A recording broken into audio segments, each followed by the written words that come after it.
We appreciate you coming in to these community events, Snyder. Yeah, I kind of shared it once in like minor announcements, but like the flow of my schedule, how like kind of how there's like periods where I'm just unable to like do anything, and there's times where we're kind of like starting to cook other stuff, and I get more time for these kind of things, which I love doing them. So, Speaking of time for things, any oh. uh any idea when we'll get a new Niter Forge? Yeah, that's one of the things where now I can and play catch up on those. I've been kind of like doing it a little bit in announcements, like a lot of the things people are asking for. I'm kind of going over there, and a lot of the Nighters Forge topics were like a lot of the big ones we're kind of implementing very quickly already, anyways. However, yeah, I probably will record like an extra long one this week or something. Mary's been on top of me trying to get me to record them. But yeah, it's always just amount of time. But they actually don't take me that long. But I love doing these kind of live things as well. So Awesome. Yeah. I mean, I've seen you've been tackling them. I guess, like you said in the announcements, that makes sense. And then you also put up that recent post about adjustments to the market. I think everyone, yeah. has been commenting in there. Oh yeah, yeah. No, Awesome. that's yeah. I mean, like literally just a UI flow oversight. Like I obviously like I wasn't involved in the UX of that, but I absolutely understand why people are like, listen. And I think it's because like sometimes we don't think about like the person who's just sitting there using the marketplace like all day, right? Which there are definitely players that do that. Like it's going to be so annoying for them. So they already have a new design and are already changing it. So. That's awesome. Yeah. Well, I guess we have everybody here, and it's a bit interesting with you here, Niter. But I'll run it, I guess, like a normal roundtable. So, Yeah, but please do. we can feel free to jump back and forth a little bit. And I know you have some stuff you wanted to share. I think you said about guilds, right? Yeah, yeah. I got some alpha for today, but how about you guys kind of start with your usual thing? And Sure. also, if anyone like has questions for me throughout, feel free. Awesome. Yeah. So, welcome in everybody to episode 15 of the RavenQuest Roundtable. We've been out for a few weeks ever since the updates, and yeah, but I'm happy to be back, and I'm excited to have everybody up here on the table and to be here with you as well, Niter. Thank you so much for joining us. And uh, yeah, so today I just want to touch base with everyone about expeditions, how we're feeling about the new update, how that's been going for you guys, guild wars, as well as a couple points, a couple of ideas that were brought up in a private channel before. Some stuff about like introducing silver sinks, and Ubora, I believe, had some ideas around that.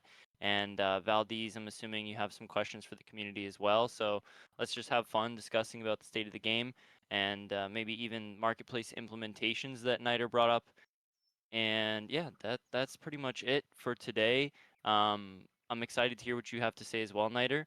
So before we get into anything crazy, though, I want to ask how Guild Wars was. Assuming everyone's still participating. Kaiser, WT, how did it go over on GXE's side for the Guild War? Yeah, for the most part, I think things went well. We unfortunately had some last minute cancellations from people and had to scramble for backups and some teams pulled from another warband and stuff, so it got a little chaotic. But we did still manage to send 3 warbands, 2 of the 3 having full squads and taking the Ws, and then the third warband unfortunately only had half a teams, but at least they're still able to get some fame. Nice. Okay. Well, yeah. I mean, that's what it's about, right? Just get in there, have some fun, do what you can. Um, we've had a lot of changes in our warband over here. A lot of people running into normal life situations, dealing with kids and such. So, you gotta make do with what you can. So, and Anubora, are you with us? I haven't heard Yes, your I am voice yet, here. my friend. I Awesome, am man. here. Awesome. What guild are you in? Remind me, please. I am from Raven's Ascent. Oh, We are RA. a Okay. small guild, and Yeah, I think. we are doing pretty well about Guild Wars. We are just so few people that we can uh, full fully hit a warband, so we struggle sometimes because we don't, even if we have the people, sometimes we can coordinate because it is it one time it a week, so we don't really have the time or the capability to trying the people to learn how to be good on Guild Wars. So it's a bit hard, but we are trying to do better. What if there were guild wars on the sea? Do you think you think it'd be a little easier to put a team together then? Absolutely, yeah, Yeah. absolutely. I'm sure We everybody, anybody who goes into the ocean on plunder knows your name. I'm sure. yeah. Niter, you talked a while ago about I don't even remember when it was. It was a long time ago about potentially doing like 5v5 guild wars and 10v10. Do you think that's somewhere still in the pipeline? Yeah, somewhat. I think Battlegrounds kind of take over that design decision, though. Like ultimately, Battlegrounds, we want to make them to be smaller teams.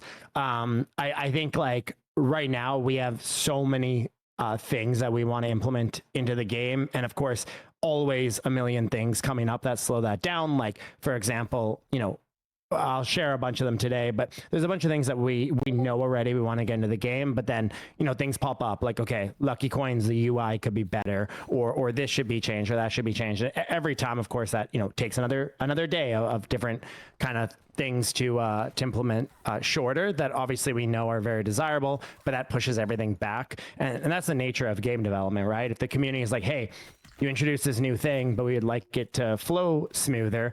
Well, okay, we want to improve that right away instead of jumping to the next thing. But then suddenly those next things that we're like, hey, we want to get this in the game, suddenly they're pushed back. And that's why it's always frustrating when, the community will be like, oh, like you shared this thing. Why is it not in the game yet? It's been X amount of time. It's like, well, you guys asked for 12 other things in the meantime that we've been focusing on. So yeah, like it's just one of those things, but ultimately with like smaller guild wars, I don't know if that's like the best usage of our time right now. Obviously it's sometimes tough to get 10 people together, and then also at the same time many guilds have multiple war bands, but ultimately it's like, should we spend time changing that whole system, or should we instead just look at bringing in Battlegrounds? And then guilds are like guild wars are like, okay, maybe it's not all guilds that compete in it, but ultimately everyone can just go compete in Battlegrounds, right?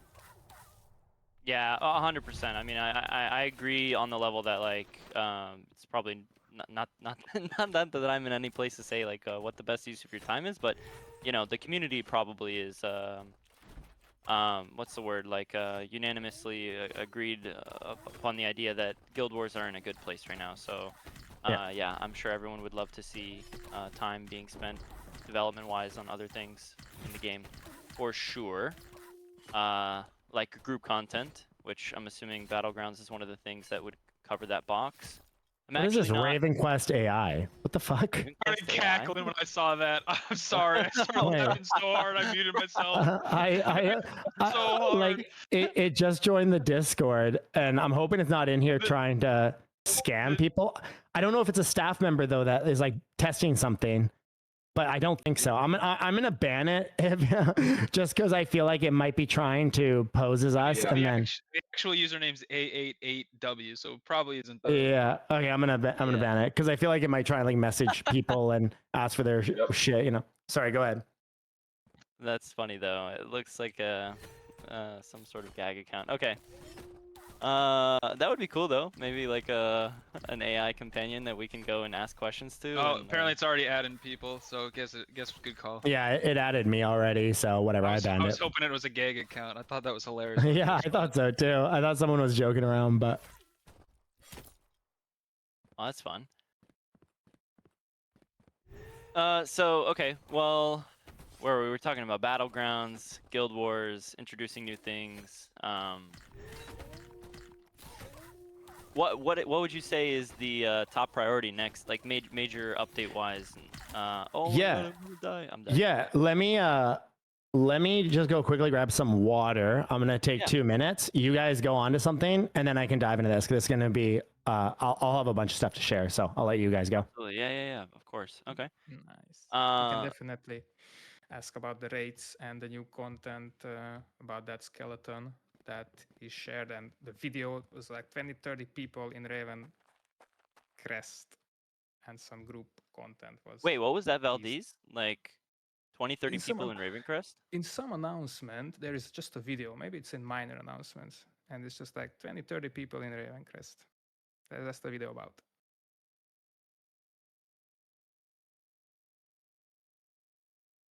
Where is this video? I never saw this video. Should focus on staying alive and less on a video. I know. Sorry. No, that's fair. I'm having trouble over here multitasking today. It's I'm a little out of practice, I guess. Yeah, if anybody Sending wants it to in the watch, I'm DMs. doing some rangers in the background. Yeah, actually, if you have the video, we can pop it up. Maybe. Let me see. Oh, in this announcement. Aha. Whoa. Let me ask you guys. There's been a lot of stuff teased in recent days, and I'm curious as to like for the marketplace specifically, what is everyone the most excited for, like in terms of adding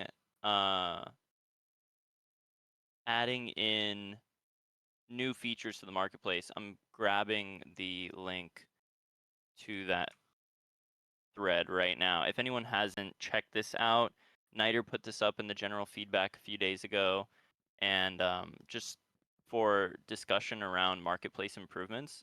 A All lot right, of I'm people back. commented on it, included new stuff. Welcome back, Niter.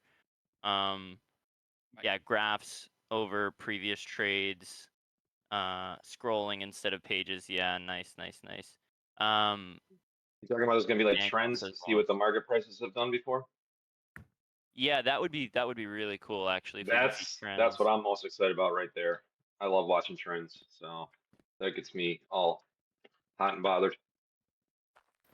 Yeah, I can actually share what the top voted ones were. So we took a bunch of the feedback on the marketplace and then did a vote for people, to be able to share what their number one desired feature would be. So this way we kind of have an idea of what to work on first.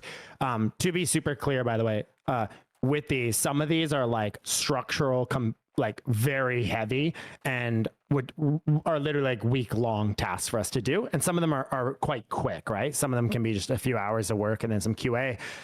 So we're not necessarily doing it in this exact order because it of course depends on the scope. If we can get 4 things in the time of 1, we'll generally do that, but it's also good to know what's most desired by the community. The number one by quite a big margin was if a buy or sell order is placed at an available price, it should immediately purchase the existing listing, and then the remainder remains open if it can't fill, which is a great just quality of life thing. But then number 2 is showing the average price trends of items. That's something that is a lot more work, right? There's a lot more information to gather and store and to be displaying and building out, graphs and stuff for it. It will be more. Obviously, we have some support with the currency exchange, but that was number 2. And then number 3 was allowing players to select the number of items plus minimum quality and auto buy from the lowest price upward. And then quite down below from that was filtering out unwanted item attributes. And then very low, it was 3% of the vote was enabling scrolling instead of pagination. Of course, the reason why that you do pagination is so that it loads much quicker, right? It's loading a lot of data. The longer a page, the more likely it is that it takes time to load, etc. And we want to have that as quick as possible. So there's a middle ground you can kind of find, right? Where it's like, okay, maybe load twice as many or 3-4 times as many. Where do we kind of get where there's no issue loading? And then below that, it was a favorites button, allow buy offers for any quality, and then with a couple of votes was the MOA filters. And so again, all of these, I think we agree that all of these are great additions. It's more just like what one can we tackle without delaying everything else, by a ton time. Definitely the most important one would be the first one there with just the, if a buy or sell order is placed, it should immediately buy it up. That's just a massive quality of life boost. So yeah. Yeah, I think that's probably the most pressing one. It's people I think want a better way to sweep the floor, get massive amounts of materials, especially when you're crafting at a higher level. You need thousands and thousands of different materials, and or just being able to place an order and go to sleep. That Yeah. would be huge, I think. Is that one of the changes that's relatively quick to make, or is that going to be like one of the week-long?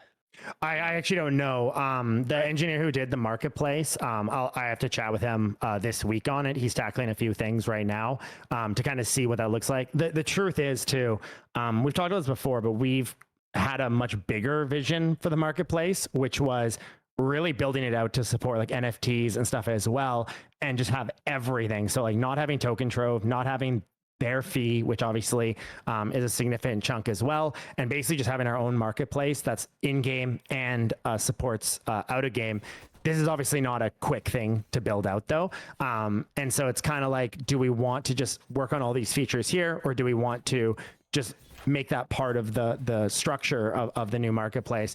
Probably a handful of these we'll want to do right away because doing that marketplace thing that we discussed is quite a bit more work, but it is something that we want to do when we're able to do it. Yeah, that would be incredible. What would you say is like the primary driver for wanting to bring everything together like under one place? Is it like partially for control over like how the money flows, or mostly user experience, or a Oh, little I bit of mean, both, or like I would say like it's hard to kind of give which one is more important because both are important to different people, right? One is obviously avoid not having to do token trophies, right? Not having to give them a fee of volume. So that is part of it because it just means a lower fee for users. But then the other like equally as important side I would say is just user experience, right? Any Web3 user is going to be very familiar with token trove or a market, OpenSea, et cetera. For a Web2 user, it's like a process, right? And they don't know if they're doing it right. There's, you have to withdraw it to the website. And then, there's just so many steps involved where just being able to do it in game would be just so easy. And they don't even know then they're interacting on the Web3 side, right? And so what that means is that we would allow it to be done with like Quest or whatever you want to use, but then at the same time, if they wanted to like list it for silver or something, they could, technically. But it just makes it a much easier experience for the user. Yeah. Speaking of like Trove. not knowing, if you're on Web 2 or Web3 and kind of making a smooth on ramp. I was talking with some people, like we were discussing why coins, Raven coins. Why can't I? Oh, Lucky coins. I don't know why I Lucky can't remember coins. the name. Yeah, Raven coins. Why Lucky coins were not purchasable with Quest initially, like why it was only USDC.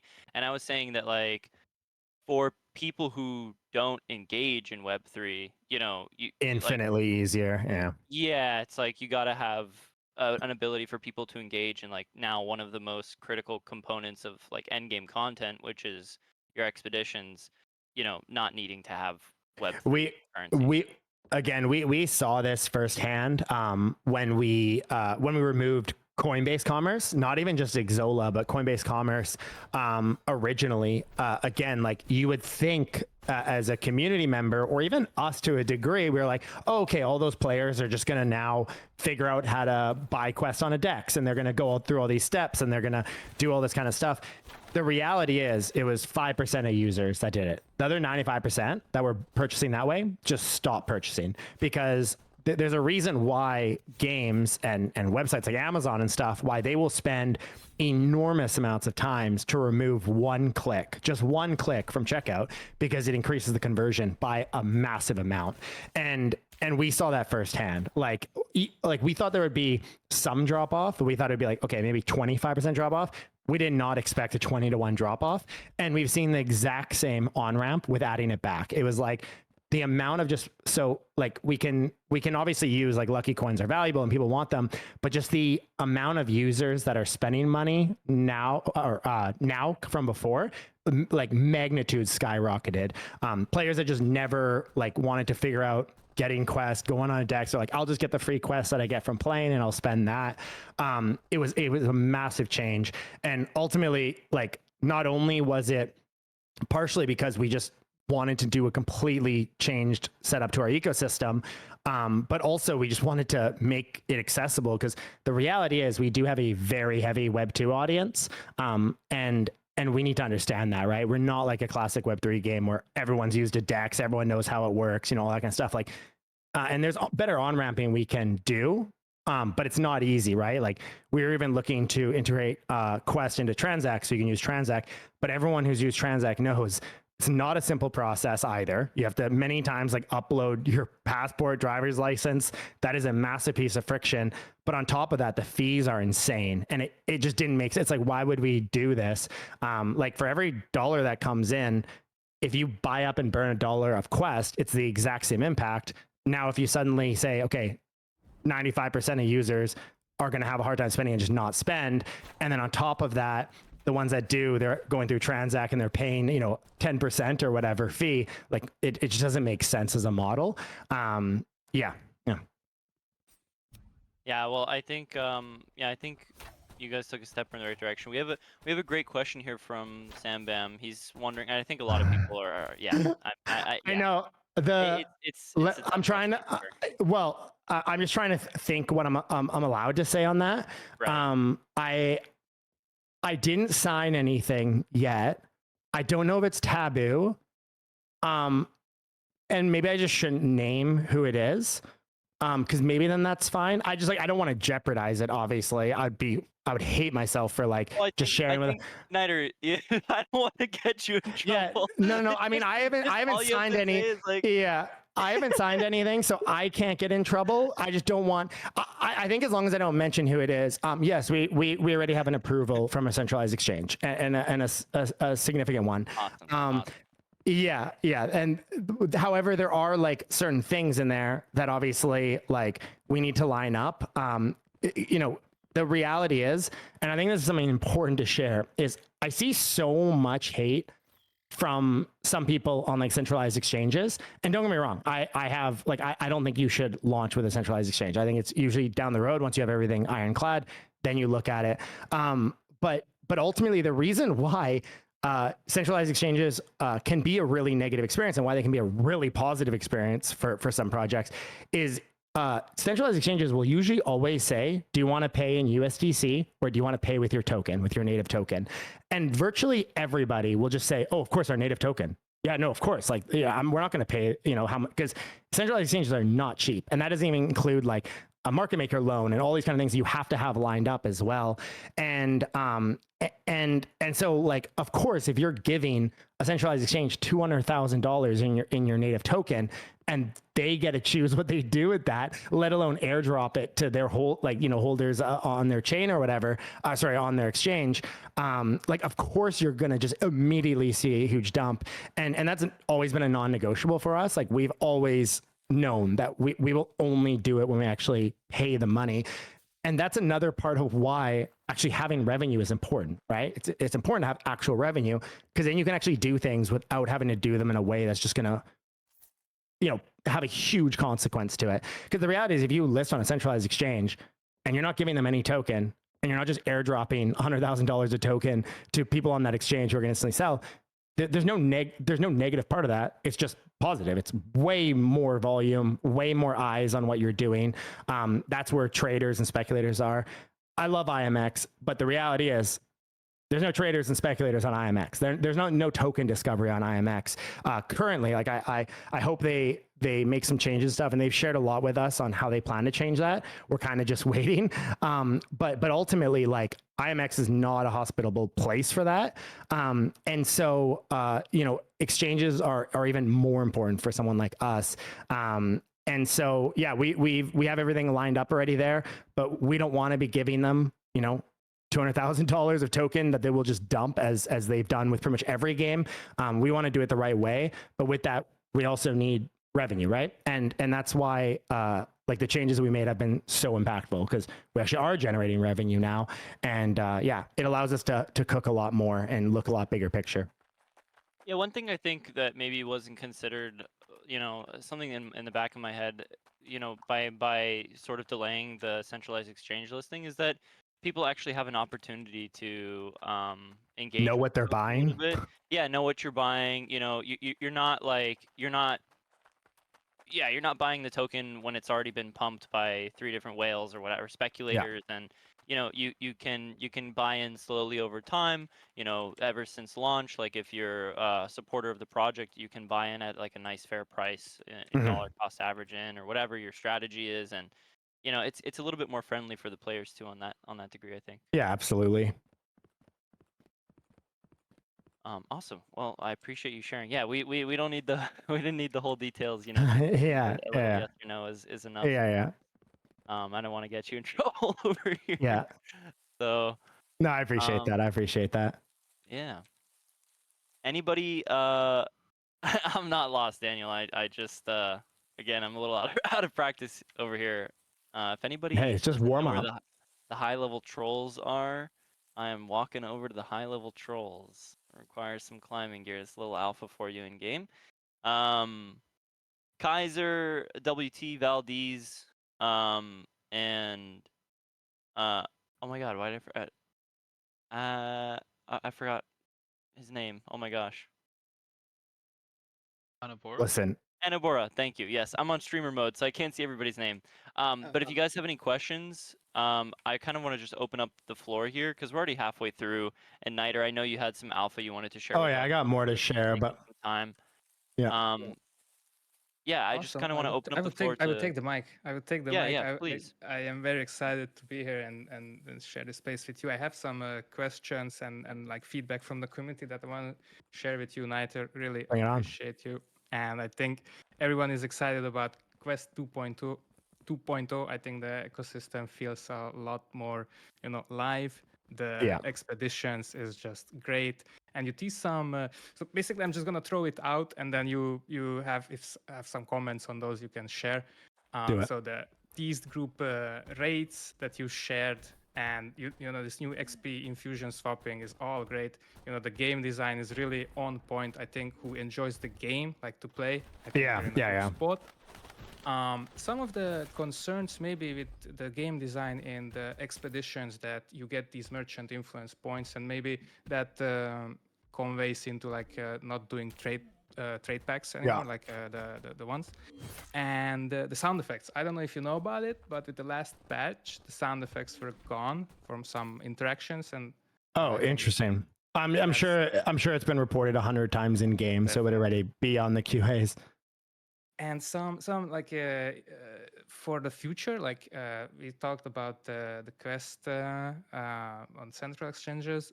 What about staking that can be done in the DeFi space? And other one is like with Epic Games.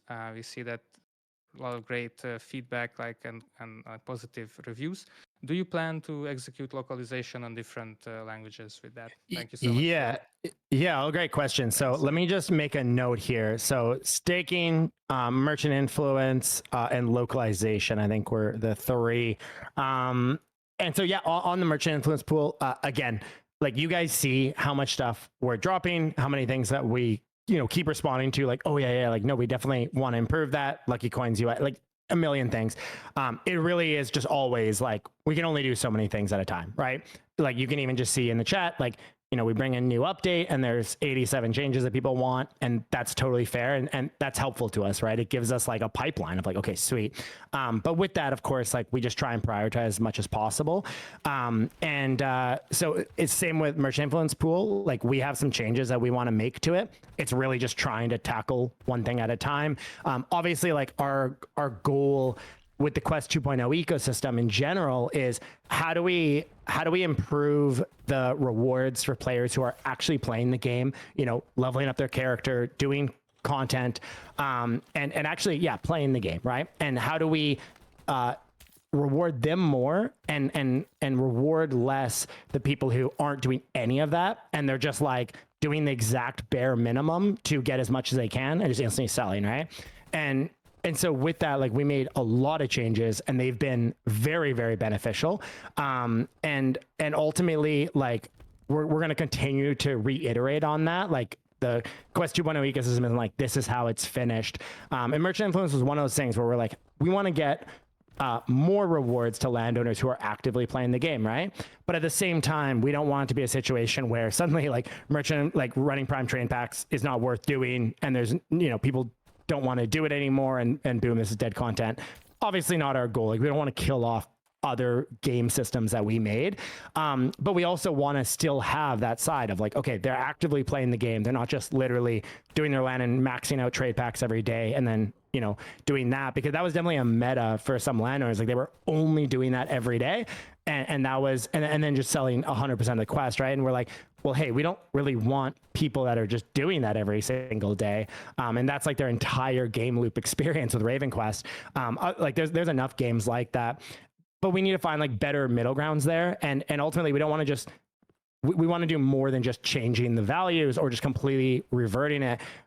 We more want to look at like, okay, how do we like balance this out better and bring in other interesting elements to it with the merchant influence pool. So we have like 3 or 4 different ideas on that we've explored, but we want to make sure that we, you know, if we're going to spend the time programming, QA, all that kind of stuff and implementing it, we want to make sure we do one that we like the most. And sometimes that involves just like discussing something in a game design call and then sitting on it for a day and kind of being like, hey, the next day let's chat on it again, see if we brought in like new ideas and stuff. Because the amount of nights that I'm just like laying in bed typing in notes in my phone with ideas, and then let's like really make sure we like the changes we made.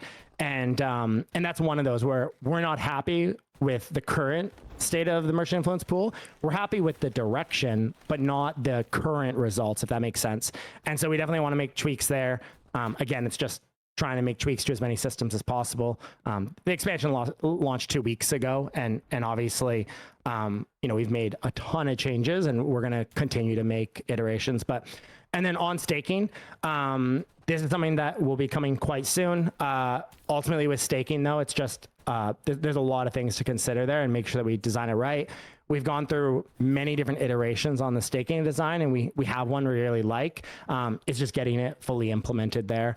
But also with this, like something that, and this is a little alpha, I guess, in a way, in the current market, pretty much everybody advising us, or you know, that or everyone that we kind of just have involved in some degree, whether it's literal advisors or just IMX like counsel, et cetera, everyone agrees that right now in the current market, it's way better to hit with a lot of things all at once.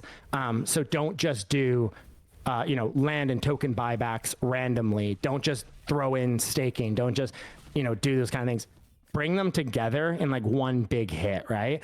And that can obviously make things tougher on our end because we got to like be patient on certain things, but it also is a lot stronger in the current market because you need to break through the noise, right? And the best way to do that is to bring things in heavier swings. And the power of them doesn't change if you wait a week longer, right? So that's on that side. Kind of, I guess, a little bit of alpha there on our plans there. But then on top of that, with that localization, we've actually fully localized the game into Spanish already. In terms of like, we have it all localized into Spanish. Now it's just implementing that, which obviously there's, you know, tens of thousands of lines of dialogue in the game. And so that obviously takes time, but we already finished the localization for Spanish. That is our next language that we want to get in. And then after that, it is very likely a Southeast Asian language or Chinese, really. Chinese is incredibly hard to localize in, but Spanish is a huge one. Like the Spanish market is gigantic, obviously. So that's a key one for us to get in next. Awesome, thank you very much for the answers. And what about maybe some rates?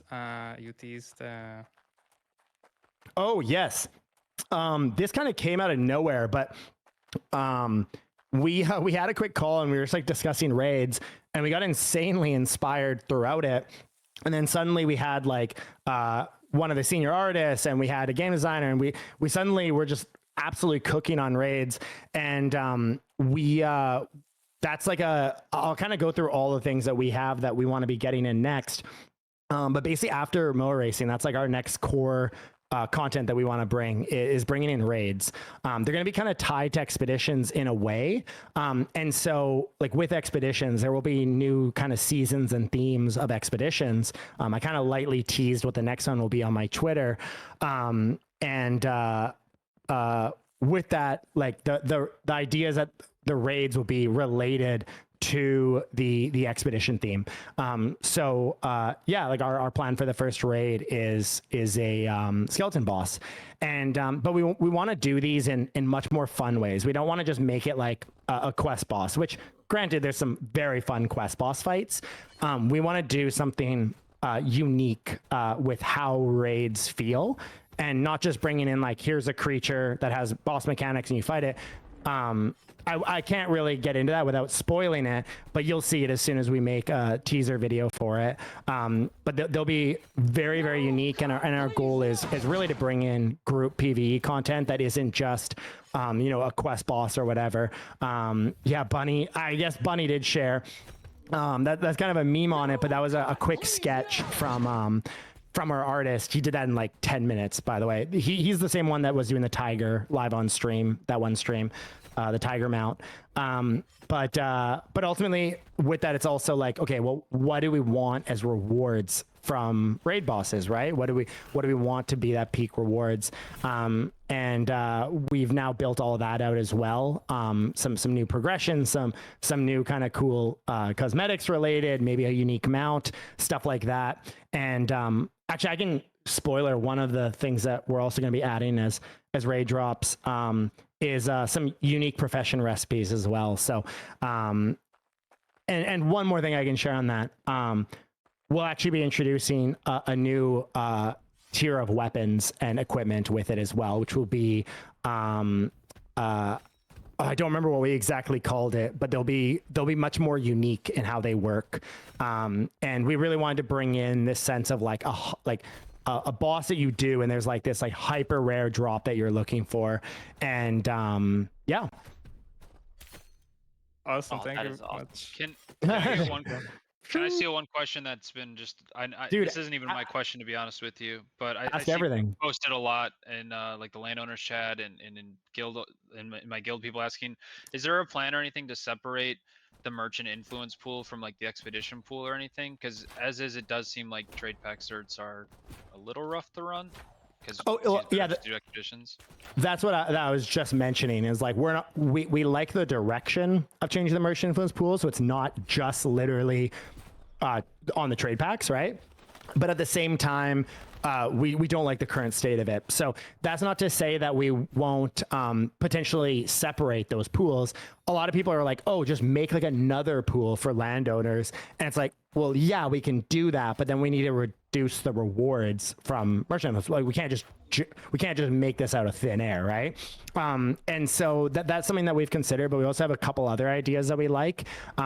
It's more just like we want to do it, and there's a potential that we just literally remove the expedition side from merchant influence pool for like a time being.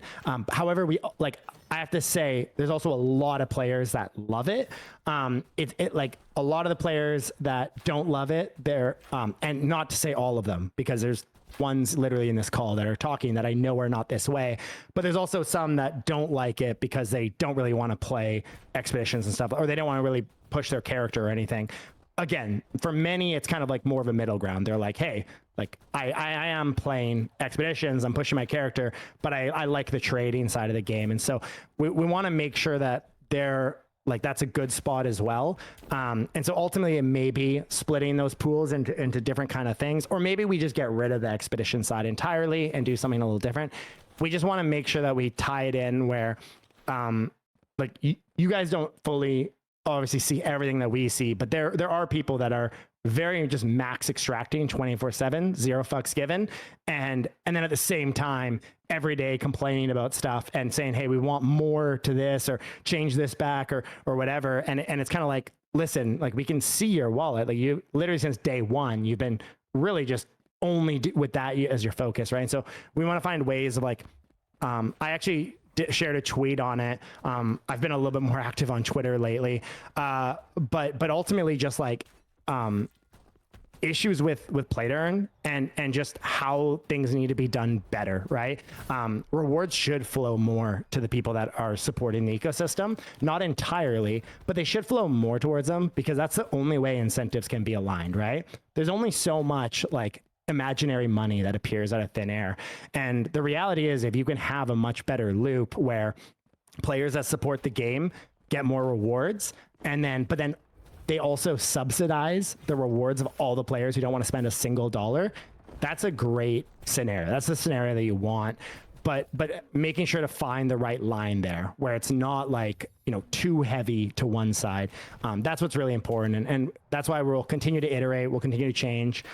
Just have some patience, because again, we can only do so much. Even when we're doing like 7 days a week, we can only work on so much stuff at one time. And as you guys can see in the chat, like everybody has their thing that they want us to get done and do. And so, when there's 100 of those, we have to pick 10 of them a week or whatever. I got a question for you. A while ago, you brought up that one of your top priorities was like fixing certain bugs that were making people drop in PvP and all that. And I haven't heard much about that being an issue anymore. Maybe you guys have resolved it. What's kind of what's kind of your top priority right now, since that one appears to be somewhat solved? Yeah, that was one of those things where we spent like 2 weeks doing like some pretty big structural changes. And it's kind of funny how, like, again, you'll spend so much time fixing, sometimes those issues are so hard to find, right? I always use the example of the mind control bug in WoW that still exists 10 years later. But with that, like, that was something that we were able to solve. It was a massive amount of work just to even find the source of the problem, because it wasn't producing a crash log or anything. But then as soon as it's gone, like people just kind of stop mentioning it, right? There's no like, oh, thank God, like you guys, it's whatever. Yeah. I kind of wish there was like, because then suddenly it's on to the next thing. Like, oh my God, this bug is still here. It's like, hey man, we just spent 2 weeks fixing this other thing, right? Somebody gave you your flowers for doing a great job. Yeah, and to be clear, that's not so much what I'm asking for. It's more like, because holy shit, we don't need that. Like we know people love the game, and that's what matters to us. It's more just like, understanding like that we are solving things and fixing things. It just takes time. And so like when it's like, okay, here's a bug that was really impactful that got fixed, right? Something really structural that was really hard. The next bug that now you want fixed, like don't assume that for the last 2 weeks we've been doing nothing, because we are working on fixing that thing.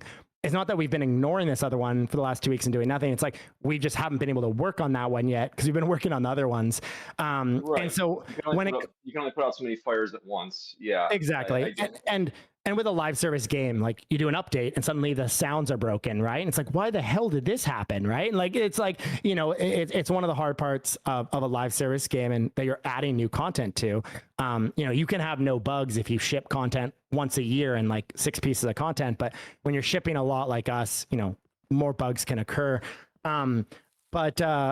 But ultimately with that, when it comes to like what's on the priority on like the QA side, they usually handle priorities in like a couple ways. One, the amount of times that it gets reported. So if 1,000 players are having a certain bug and 6 players are having another bug, usually one that 1,000 players are dealing with will be first.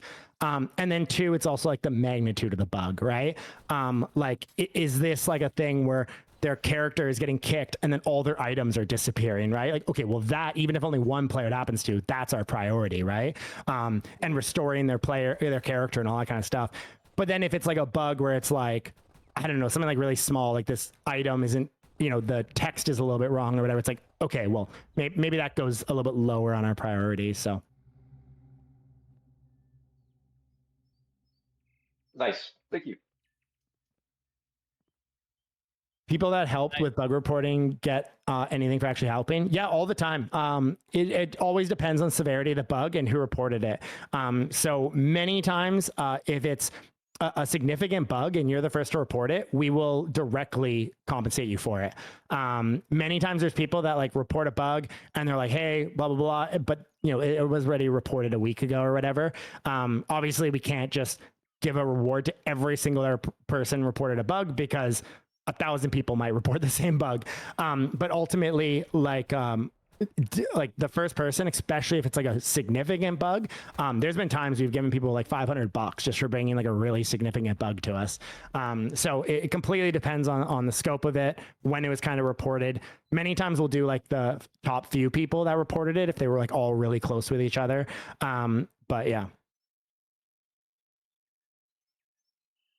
Snyder, I want to take things back for a second, and just quickly ask about staking. Obviously, if you can't share, like, I'm not, I don't want to get you in trouble. But I'm just curious about your guys' like approach to staking, because when I think about staking, traditionally you imagine, you lock up an asset and then you get some sort of ROI, right? Like you just get token Yep. return.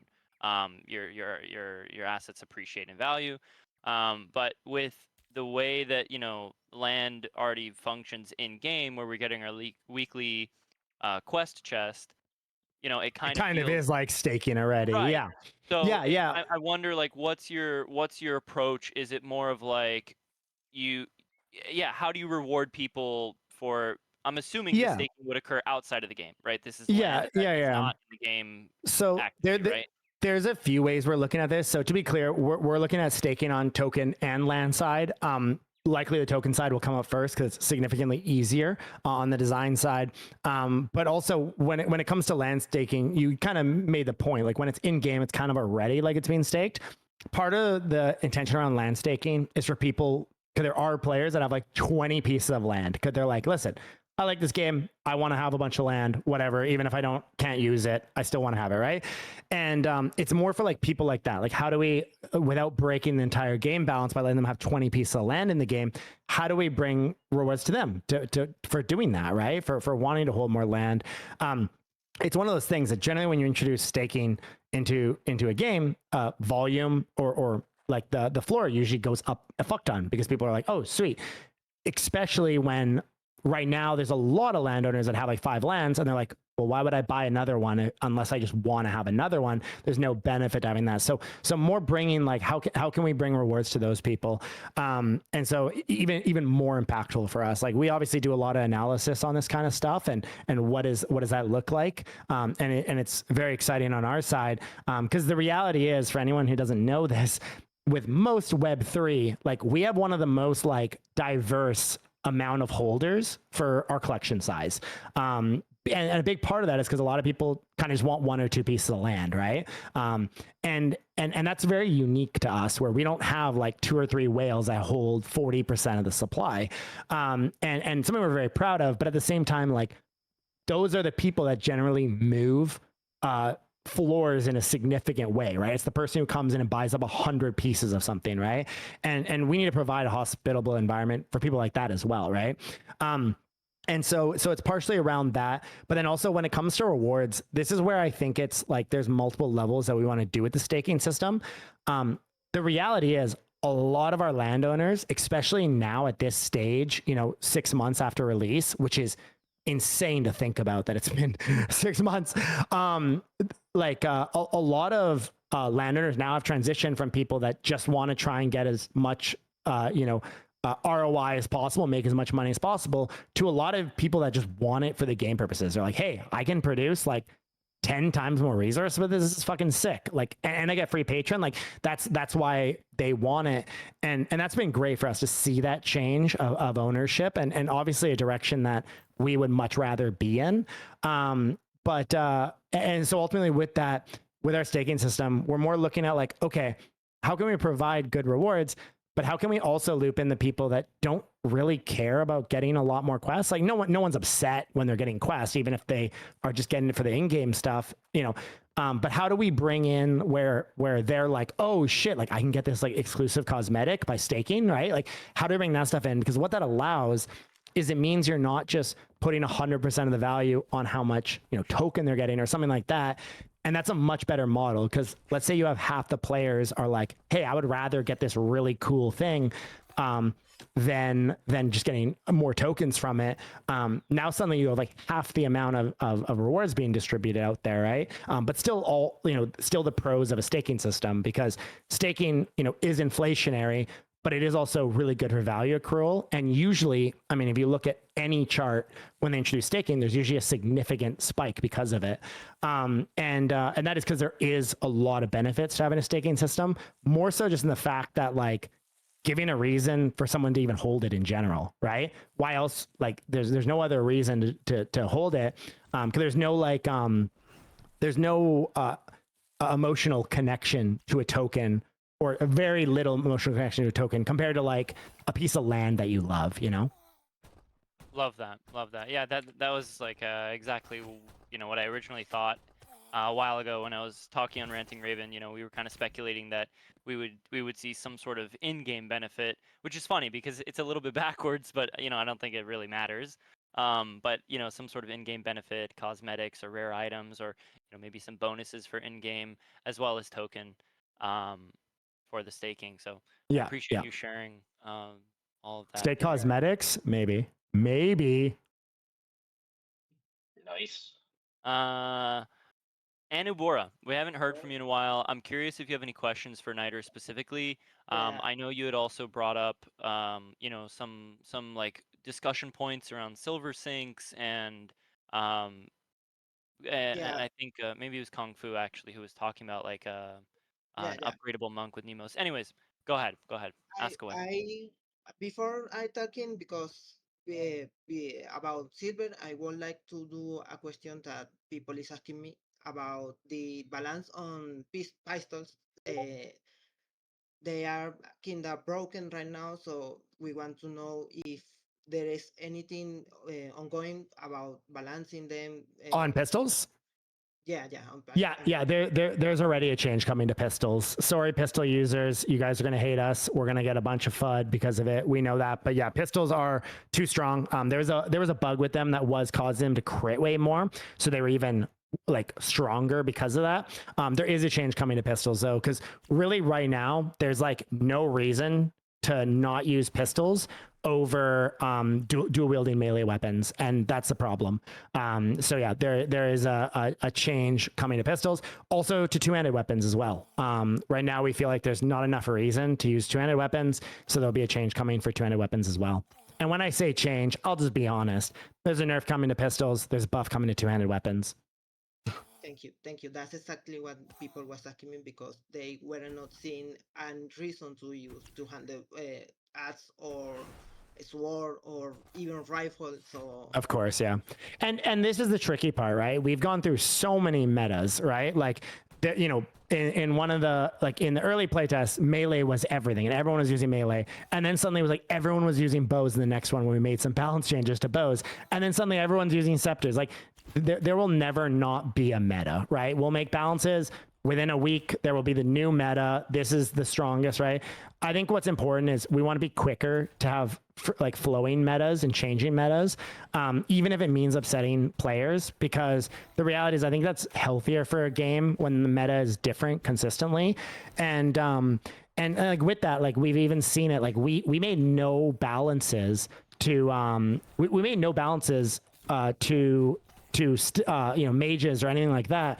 But already, like you can see mages now are starting to cry like, oh, we need a buff. And it's like we can see win rates. We can see this kind of like, we know where the current place is. The reality is like melee does require a bit more, I don't want to say necessarily like skill, but it takes a little bit more knowledge to be a good melee player. But a good melee player many times will dummy a ranged player because they just know when to use the right cooldowns, not to use like their big gap closer when the mage hasn't even used X, Y, and Z. And so that's where it gets really hard. It's just like League of Legends. Any of you that have played League of Legends, which probably most people here, you'll see people like complaining about balance in like silver and gold games on a champion that at high level games and like Diamond and Masters is absolutely dog trash, right? And with that, there's very similar things here as well, right? Where it's like sometimes there's certain builds that are incredibly strong already, but a newer player or maybe a not fully geared player won't do well with it. But if we buff it, it's going to be impossibly broken at high level. And so that can be a hard thing as well, right? There's a lot of that element too. Like yesterday, we saw someone in the Discord like crying about how they keep getting beat by mages or by ranged players.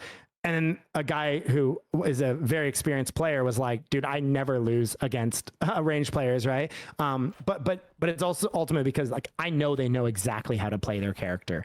Even Labosi is here in chat right now. And when I was talking about some balance stuff, he's like, dude, don't buff this side because like I can tell you, I can show, I can stream for you me absolutely always beating these other players using a melee build. And this is how I do it or whatever. And it's like, okay, that's a good point because if we did buff it, he would never lose suddenly, right? And that's not a good result either. But it's hard. It's hard. Thank you so much.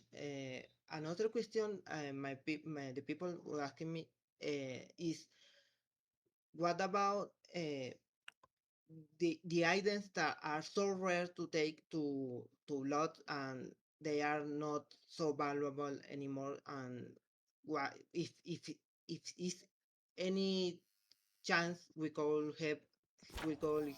obtain a different rate, a lower rate, so people could get the item because it's not valuable anymore because of the items are similar. I know you talked about this, but people is still asking me about this. Sorry, do you mind sharing like some examples? Like what I understand you're saying is that there's certain items that were more valuable and now they're less valuable. Do you mind giving some examples of that? Outfit items, skins that are so hard to obtain through game, but they are $40 on market. Yeah. So any skin that like any cosmetic that had like literally a duplicate of that cosmetic in the shop, that's not intended. I know we fixed a bunch of them. I think there was like 2 more that people mentioned. I already sent it to the team. That is absolutely not intended. They're all supposed to be variations of it. There should be none in there that are actually duplicates. And so yeah, they should all be completely unique. So again, we apologize for that. When someone sent the mage one, I literally didn't believe them because I know what we had for the mage one. And it was just a programming issue. I won't really get into that because it's a little bit of a, but there was some clear mistakes there made by that programmer that we weren't happy about. But that never should have been what got into the game. So we genuinely apologize for that. That's why we changed them obviously to what they were supposed to be. But I think there's a couple more because someone sent me a screenshot and I think they just missed them. So those will all be changed. But yeah, that was absolutely not the intention. Thank you. Also, I just want to say thank you to everybody who I can tell that you're English second language just for speaking English with me, because I only speak English. I can understand a little bit of German, but I really appreciate you guys speaking in a second language for you guys just to communicate with me. So yeah, we are actually Hispan, so I wanna also ask about this because we love RavenQuest, but if we see the game, there is not many Hispan people streaming or yeah. creating content.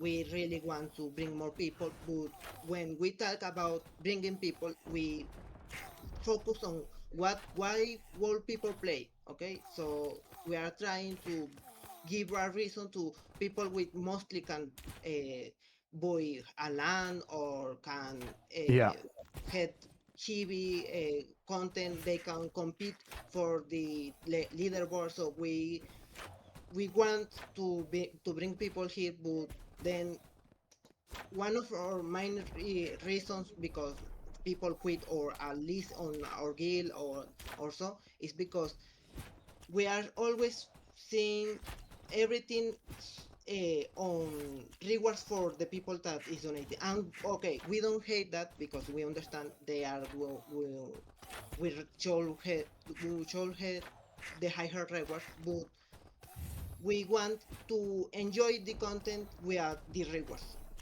So for example, we want expeditions, but we don't want to have the big things. We want more group content without fighting for the big guilds on the server. That kind of content. Yeah, so I'll talk about group content in a sec here, but yeah, definitely like the reality is Spanish is the second most natively spoken language in the world. It's a gigantic gaming market, and one that like a lot of Spanish speakers really don't speak a ton of English. There are examples like yourself who are very fluent in English, but there's a lot who just don't widely speak Spanish, and it's one of the hard parts about being an MMO, especially one where we have like a lot of story quests with a lot of dialogue and a fuck ton of items, is localizing to another language is a lot of work. It's not just like some UI stuff, right? And so ultimately though, like again, Spanish localization is actually already done. We just need to now implement all of it, which is quite a bit of work, but it's a pretty high priority for us, because like it is such a massive speaking market, and we want to make sure that we can go to that market. And then also part of it is like with Spanish speaking streamers, like we're not gonna work with a bunch of Spanish speaking streamers. Like we're not going to do a push on that side, I should say. Obviously, if they want to stream, we'd love to have them. But like that's not going to be a serious focus for us when we don't have Spanish localization, right? And so I can tell you though that like we know the geographies that we want to do big pushes in. Spanish is one of them, and Southeast Asia is one of them. And we haven't done like we a lot of our push has been on North America and Europe, but also a lot in Brazil. And part of that is just we've had deep rooted connections in Brazil for over 5 years, right? So that came very organically. We had all these connections, and we were localized in Portuguese already. But Spanish is like our very next one that we want to implement, and then and pushing harder there, and then looking at Southeast Asia and the Chinese market, because those are gigantic markets as well. Like we're currently in like there's so much untapped potential there in terms of markets that really struggle to play a game that isn't localized, and that's great for like in a way that's really exciting for us, right? Because we know what that can bring in. We've seen MMOs that localized in Spanish and their player base doubles overnight, right?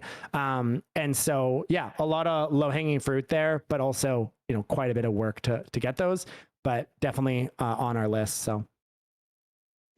Thank you. Well, we like to know if there is any ongoing idea about bringing more silver thing stuff, because right now we feel like silver is not something you want to have. Okay. You have it, but you don't really want care to as much about it.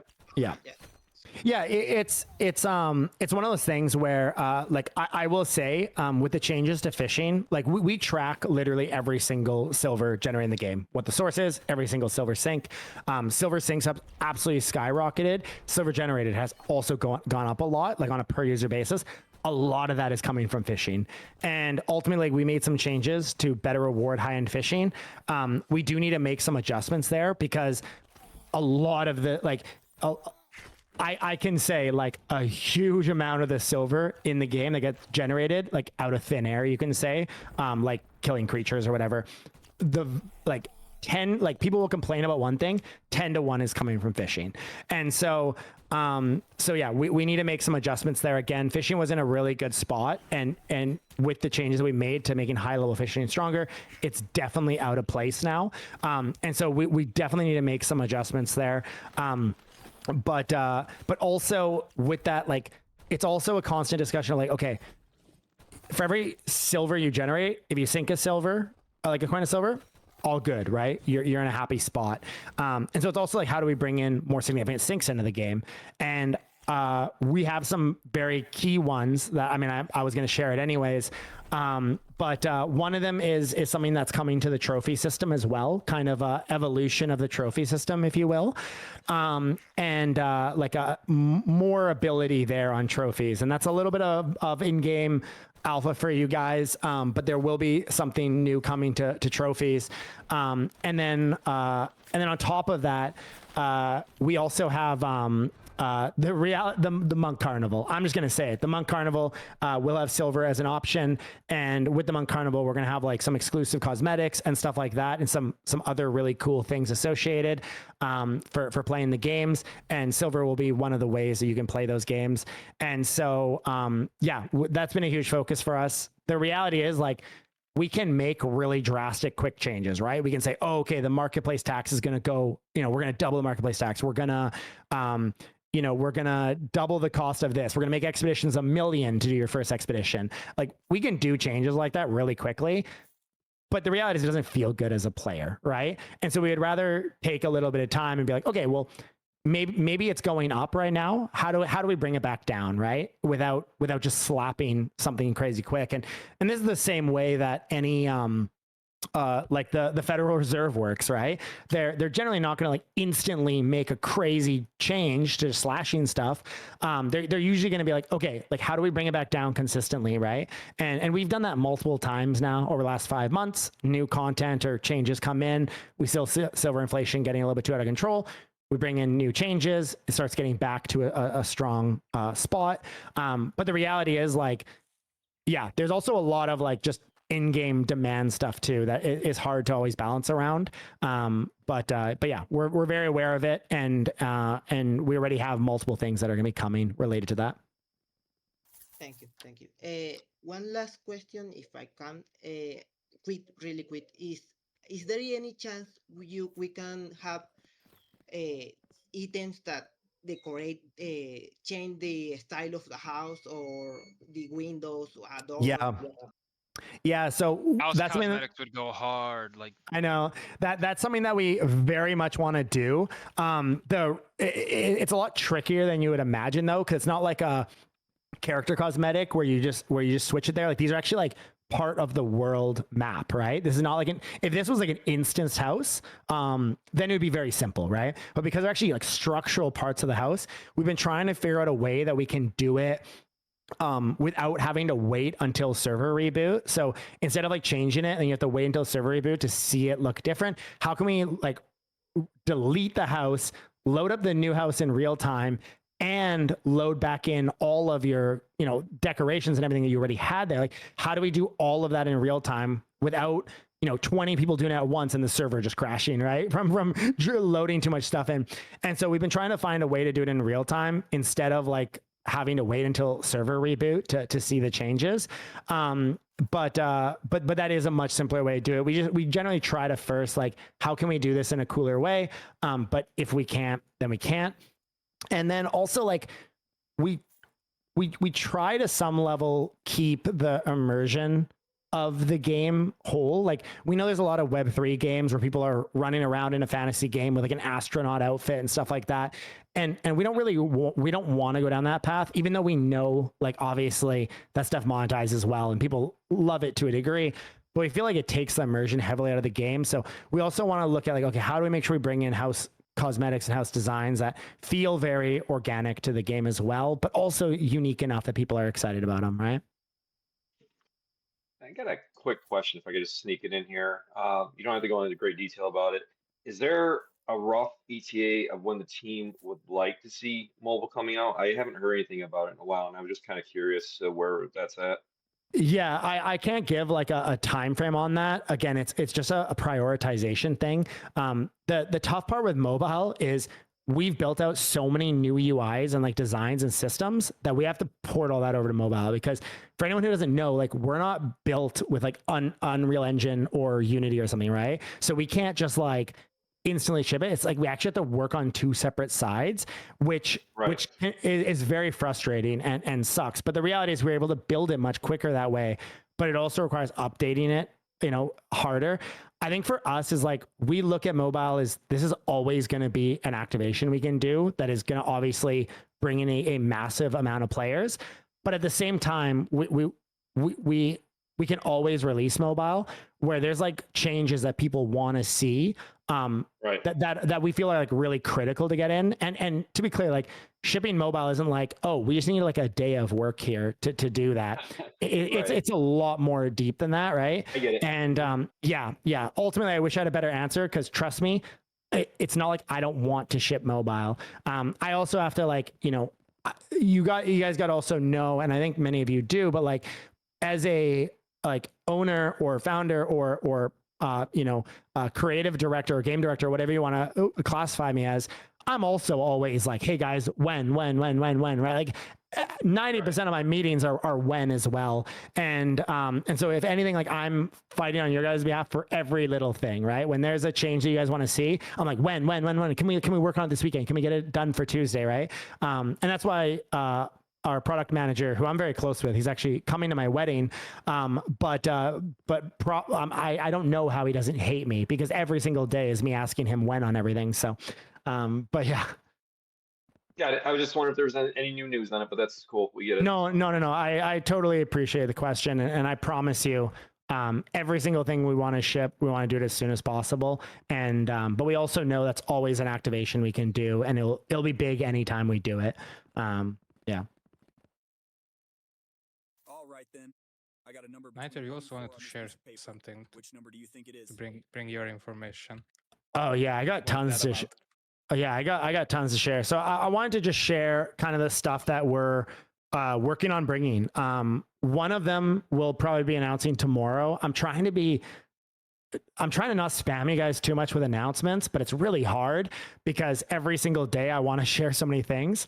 But one of the things that'll be coming this Friday is, and it'll actually be for 1 week, replacing the solo expedition tournament, but we will actually have a guild expedition tournament coming this Friday. This is where guilds, you guys will compete on a leaderboard similar to the expeditions leaderboard, but as actual guilds all together. So that will be coming this upcoming Friday. There's a little bit of alpha for you guys. But ultimately, with this, we ended up pulling kind of where would guilds kind of sit right now on a leaderboard. And something that I think would surprise a lot of people is there's like 10 guilds that would all be pretty much neck and neck on a guild expedition tournament. So even if you feel like, oh, like our guild is not like one of the biggest guilds or whatever, you'd be surprised how actually some guilds are like there's so like, I could see a race on like, definitely the top guilds, there will be a big race. And then like the 10 after that, there will be a huge race as well. There's definitely 3 guilds that stand in a very high spot. But for all the guilds after that, they're all very, very close. And, Name them. no, I won't, because I'm gonna get drama. Okay, I think a lot of people can guess them, but there's gonna be too much drama if I do. But I think they would be surprised, or many guilds would be surprised that, because I know there's some guilds that I saw on that breakdown, and I was like, oh, they don't think they're like pushing on this, but they really are. And anyway, so that's kind of something that exciting we're gonna do. Really, you know, bring your guild together and have something to work towards together, which we want to bring more of that stuff into the game. So that'll be starting next Friday. We'll be sharing about it in announcements soon. And also we will have, I won't share everything, but that'll be coming this Friday. There'll be other stuff with it. The other thing that we're working really, really hard on, it's in QA this weekend. Godspeed to the QA team that seems to be just going 7 days a week to get stuff in as soon as possible, which will be the equipment swapping. This is something that we're super excited about. We think it's much stronger than just the healer item. And so basically this means that if you're a tank, if you're a DPS, want to try different builds, try different stat combinations, you guys will be able to swap without having to burn your piece of gear to do so. Granted, you will have to like do each piece of gear, so it will take a second. We do, of course, want to build out something where it just like auto switches, or you could have loadouts and all that. That's obviously much, much, much more work.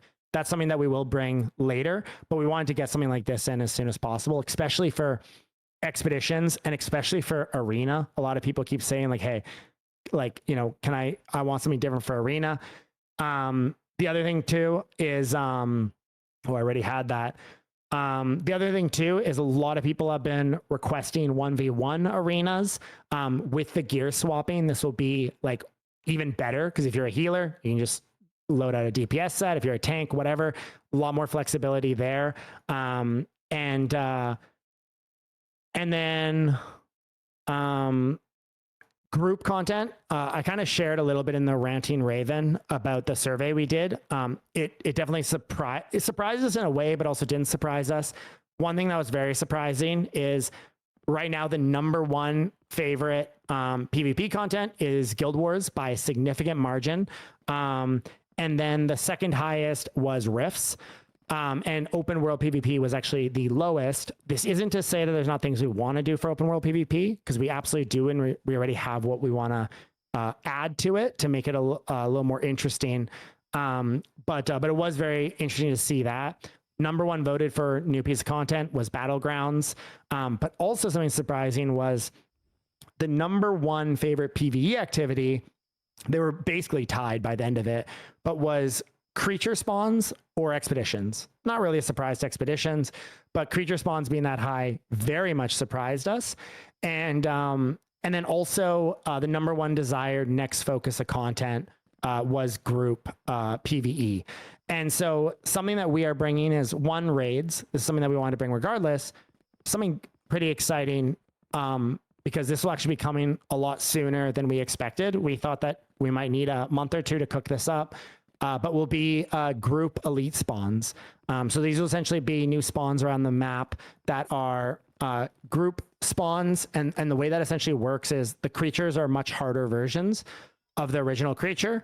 They are like fully spawns for this. So it's not like a single elite mob, like it's an actually elite spawn. And with that, the loot is shared amongst the party, up to 3 players. That's for some anti-abuse stuff. But basically, 3-person parties. If a trophy drops, all of you will get that trophy. If a infusion drops, all of you will get that infusion. And essentially, creatures that are just a lot harder, more supportive for group play, and bringing in like a true reason for people to really further want to do group hunting, and also get excited when a rare thing drops. Instead of one person getting it, the other 2 people being, disappointed, all 3 of them are going to be getting that with the new group elite spawns. So something we're very excited to bring as well. As you can see already in the chat, when I say, even if I say a piece of content that like vast majority vote for, there's always going to be the people that are like, no, do the piece of content I want. It's like, okay, we'll do it next. But yeah. That all sounds absolutely incredible, though. Yeah, thank you so much for sharing everything, Niter. You've just been going, going. I really appreciate you. I got a couple more to share. So kind of on terms of like list of stuff that we want to be getting out. The new evolution of the trophy system, group elite spawns, the equipment swapping is key. Expedition tournament, like guild expedition tournament, changes to merchant influence, pool, staking, Spanish localization. I mean, there's a million things. 1v1 arena. I'm curious who here would like 1v1 arena in the chat. Feel free to share, but I'd rather 3v3. Yeah. Okay. And then the next big one is obviously I think I mentioned raids already, but the next big one is the Monk Carnival. MOA racing is something that we've already designed the assets for, a bunch of race MOAs with different like based on how they are racing, like faster movement, slower movement, stuff like that. We finished all the animations for that, the effects. We finished the world design for it, like the actual racetrack. And so everything's there. Now it's just the programming side. So it's quite a bit of work to build out the MOA racing, but we're doing it in a really fun way, because obviously we could just make a thing where it's like, okay, pick a MOA, and then 10 seconds later you find out if they won or not. But what it'll actually be is there'll be like a stands to watch the race in, but also place your bets on the race. And then you'll pick a different MOA for your betting and stuff. And then when you actually go into the seats in the stands, you'll actually watch the race from those seats. So you'll not only be able to see them pass by and the audience and stuff like that, but you'll also actually watch like a POV of the MOAs racing throughout their race as well. So really trying to build a fun system there and not just like a UI based thing, which is obviously more work, but something that's going to be really fun. And we're also going to have some like pretty cool, unique rewards attached to the Monk Carnival in general. So, did the team have any response to Fallon suggesting pink slips for land on MOA races? My God. Wait, sorry. Pink slips for land. For land. He told Matt he wants to for what to put for his bet. He wants you to be able to pink slip your land. Oh my God. Yeah, no, I don't know if we're gonna go that hard, but there will be lots of fun stuff for you degens and stuff. But we're really trying to build an area that's like a fun social kind of hangout place where you guys can goof around and we wanted to make sure that this was the other hard part was we want the racing to be everyone watching the same race, right? Not just go to the UI, bet on a MOA, and then you watch the race. We want it to be like everyone together is watching the same race. So, you're all able to either pick the same MOA or different MOAs and celebrate together or laugh at each other for picking the dumb MOA. And then on top of that, the MOAs will actually have like unique names to them, which we're going to be picking some content creators that are going to get MOAs named after them. And we might also have something in the game for players that they're able to win an actual slot with a MOA. So, yeah. Niter, maybe it's too much to ask, but is it MOAs that are generated in game, or will there be any utilization of in-game MOAs at all? I mean, maybe you can't say that because it might affect the market, but I don't know if you can answer anything related. Yeah, 100%. So right now we're building it out where it won't be like your actual MOAs using those. However, that is definitely like additional kind of things we want to bring to it, right? I think there's cool ways that we can do that. It just makes the design significantly harder as well, allowing people to like actually upload their own MOAs and use those. But I think there's like a really cool idea that we can explore with like, locking up your MOA, like buying it a stable and then it races. And as people pick that MOA to win or whatever, you get like a cut of it. Like I think there's really cool stuff there that we can do. But ultimately it's significantly larger scope of already a very large scope. But yeah. Awesome. Okay. I think one thing I want to say on that, like I think more and more we're realizing that it can be good to just drop, and this should be obvious, but it can be good to just drop an MVP of a product, like drop the product like MOA Racing. If people freaking love it, okay, how did we like make sure we build it where we can expand on that, right? So Expeditions is a clear example of that, right? Let's ship Expeditions. If people hate it, well, I'm glad we didn't build 87 different layers on it, right? I'm glad we only did X amount of afflictions among songs, not 600 of them. But then when we see the reception, we're like, oh shit, people love this. Okay, well, how can we make this even better, right? And that's definitely a way that we're starting to look at things a lot more. Yeah, I think it makes a lot of sense. As soon as you bring in, the integration of player MOAs, I think things get pretty complicated, I'm sure, on the development side and how balancing works and the balancing suddenly becomes a nightmare. Yeah, totally. I know you said you had some other things you wanted to share. Was that? That's pretty much everything I can share right now. I wanted to share like our kind of immediate goals and like just one more time in case anyone missed them, because I do kind of Eminem when I speak. But Guild Expeditions are coming for next Friday. Equipment swapping, we're hoping to get it in early this week. I can't say for certain though. It all depends on how it goes for QA. We found a few issues already and a few potential abuses, but that's a huge focus for us. The group hunting elite spawns are something that is like we're already building out the spawns and the creatures, and then the evolution of the trophy system, and then looking after that in terms of like bigger things that are like top on our agenda in terms of development. MOA Racing and raids are kind of two top ones. Give me actually 1 sec. Let me check if there's anything I missed here. Yeah, sure. Oh yeah. One, obviously the new outfits for you pistol users and bracer users and stuff. I promise you there's on there. But another big one is which we've shared before. We just said literally no ETA. Still not going to give an ETA. But this may be involved in the Monk Carnival is pets. Pets that actually follow you around in the game. They will be like walkable, so you won't have to worry about like in PvP having someone have a pet beside them. They won't actually fight with you, but they will provide various benefits to you, and they're all designed to just be cute as shit or cool as shit. So ultimately, pets are something as well that we're very excited about.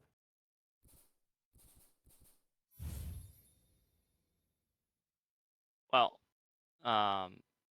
can't wait. I can't wait to see everything. Oh, come on, man. Oh, hell yeah. I was waiting for somebody to scream hooray. Yeah. Come on, that's awesome. I was Gosh, also busy over here heck looking yeah. that bunny's gone from the the event area. She's over there crying now. Um, but Yeah, I mean, here's a little teaser of one of the pets. Like, if this isn't cute as shit, I don't know. I don't know. There's something wrong if you don't think that's cute as shit. But yeah. oh, that's awesome. You said a long time ago, Niter, that the pets were gonna be like stationary. That when you summon them, that they're not gonna follow you around. Is that No, still the case? they will hang out with you. They will vibe with you. So yeah, Nice. they will follow you around the game. The only thing is in PvP, just for like screen noise, blow, whatever Right. you want to say. In PvP, they will just get desummoned, and then when you're out of PvP, they'll get resummoned. But when you're PvEing and stuff, you will have a pet with you. But we want to avoid them in PvP because there's a big guild war. It's annoying as shit if there's like 50 pets because you're like, okay, who's a player, who's a pet, stuff like that. And they will be walkable, so people won't be able to block you with pets. But yeah, we Especially when want. you add in that bunny cosmetic or the anime waifu cosmetic Yeah, might get a little bit confusing there. yeah.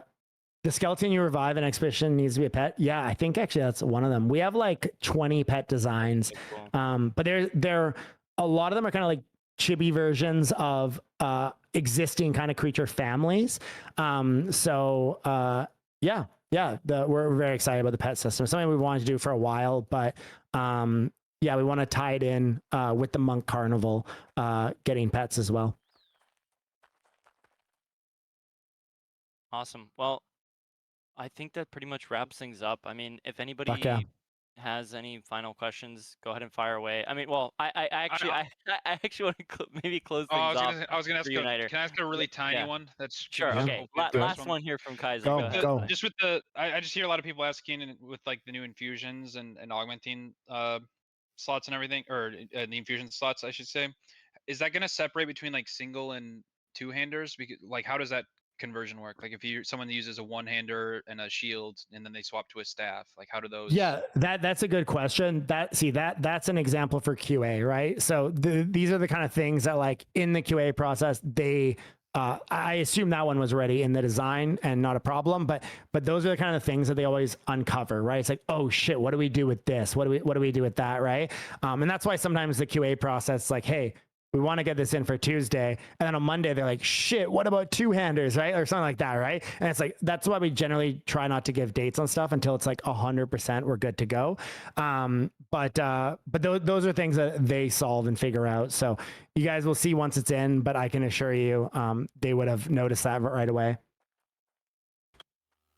Yeah, I assume it would be probably a pretty easy solution. You just have like you insert your weapon that you're trying to swap over into one slot, and then you have a double slot that is optional to like swap into or something like that. Maybe. Yeah, I can't really. I wish I could answer it, but yeah. Sure. Just kind of speculating here. There was one thing actually. Nemos was supposed to be joining us today, but unfortunately his power went out. He was talking about having an idea where we have monk NFTs or like monks on our land that are, either cosmetic or helping us with our land in some way, shape, or form that we could like feed effort into. I honestly, I don't want to get too much into the discussion. No, helping in what way? Can you give me some examples? Well, he was bringing up like let me see. I'm pulling up his whole conversation here. He was saying he wants two different types of monks. That there's a monk farmer, which could like give boosts, give a percentage boost to harvest. Oh my gosh, what's the name? Plentiful harvest. Yeah. And like a monk reaper, which is he's saying like helps reduce like death fees or like collects. There's one monk that collects on your land, one that plants.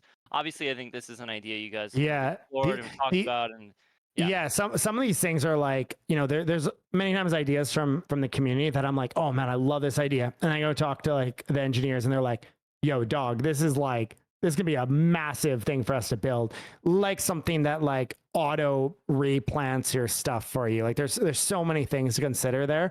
However, funny enough, like the mass collect, like these are things that seem easy, but they're many times not. And we do build those out when we have the ability to.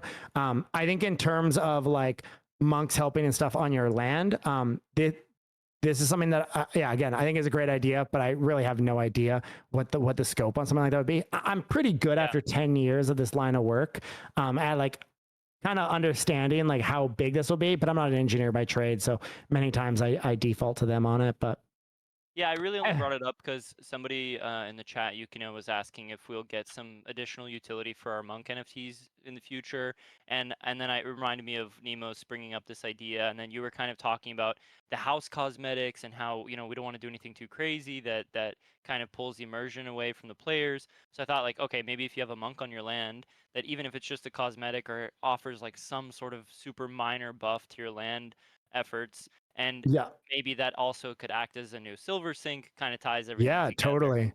totally. Yeah, I mean, the reality is like there's never like a shortage of ideas for silver sinks. Yeah. Like that's a very easy thing. It's just like, how do we make sure that it feels organic and is part of the game? Like we don't like we could just tomorrow say like, hey, spend 1 million silver and you increase all your stats by 1, right? And then every time, and you can keep spending 1 million silver and just keep it like, we can introduce that in a second, but that's not like a compelling, fun sync, right? It's just like, oh, this is lame, right? And so many times for us, it's like, okay, we want to bring more syncs in the game. We want to sync more silver from the game.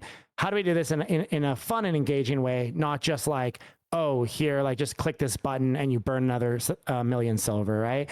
And then also we deal with the pushback, right? Anytime we add new progression, we already saw it with the expansion. Anytime we add new progression, the top players who really didn't have much progression, they're like, yeah, sweet.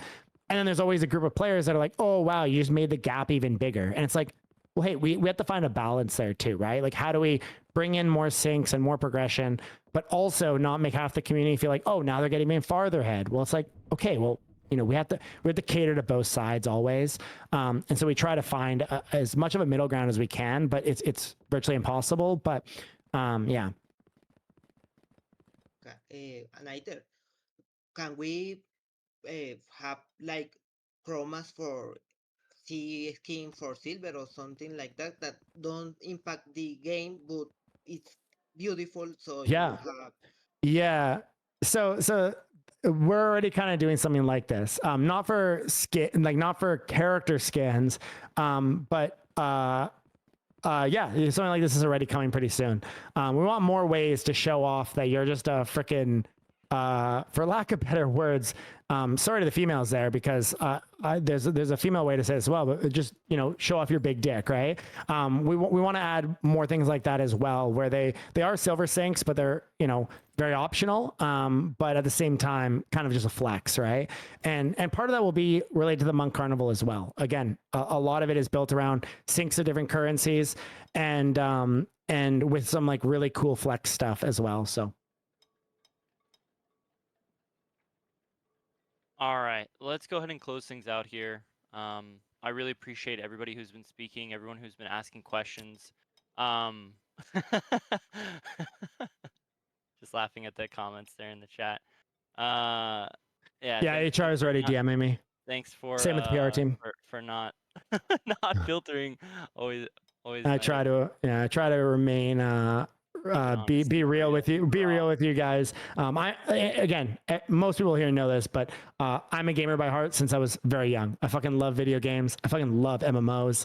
I like anytime that you guys are upset about something or want something or like something, I always can relate. Like I hope you guys know that. I'm not here as like a traditional suit or some shit that runs a game studio.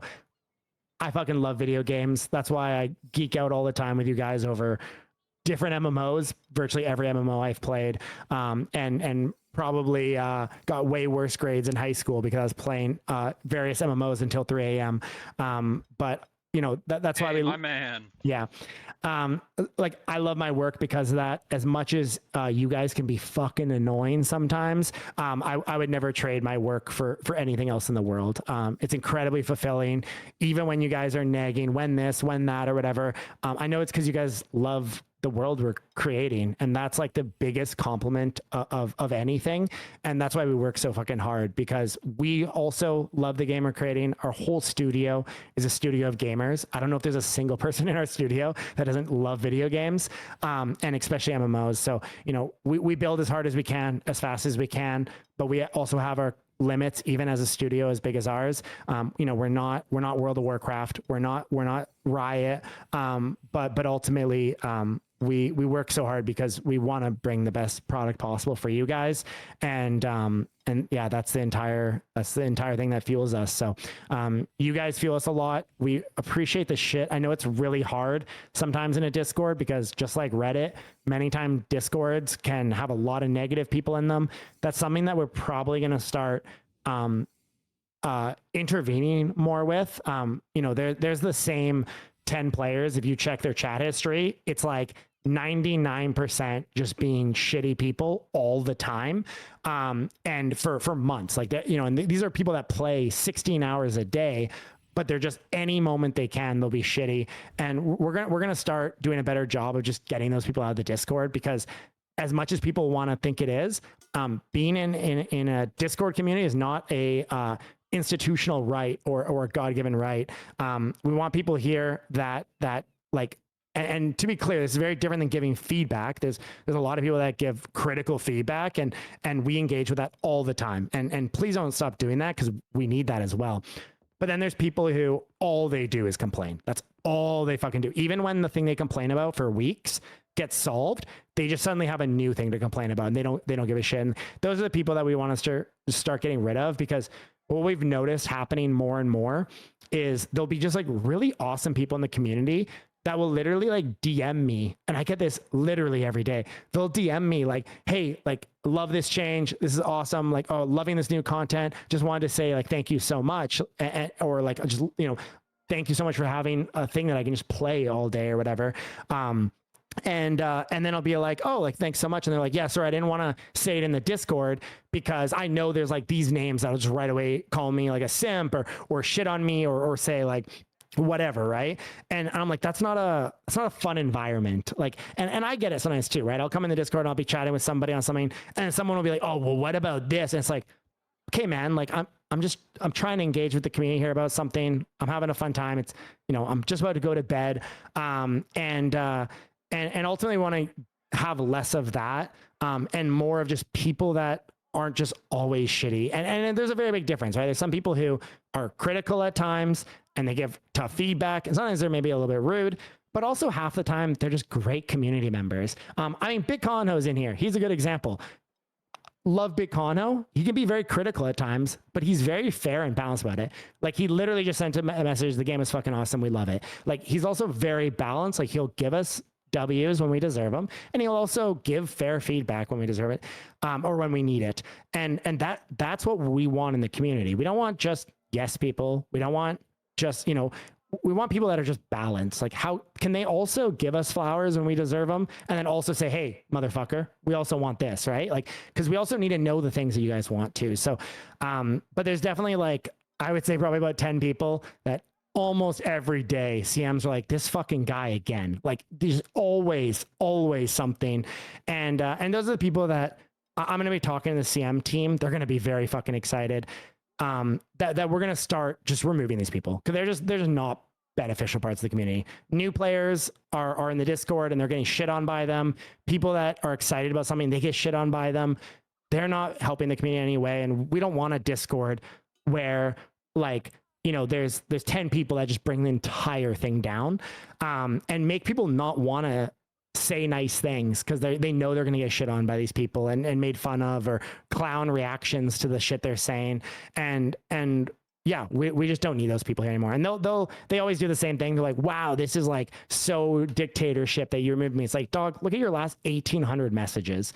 And, you know, we don't want to be that Discord that many Web3 ones are, where it's like, if you say anything negative, you're out, right? And you can't say anything negative. We don't want that either. But we also want an environment where people aren't scared to say something positive, because they're going to get clown reacted and made fun of by these, you know, 5, 10 people, whatever. And it really is, when I say this, like, if you're like, oh shit, I've said something or whatever, like, please don't remove me.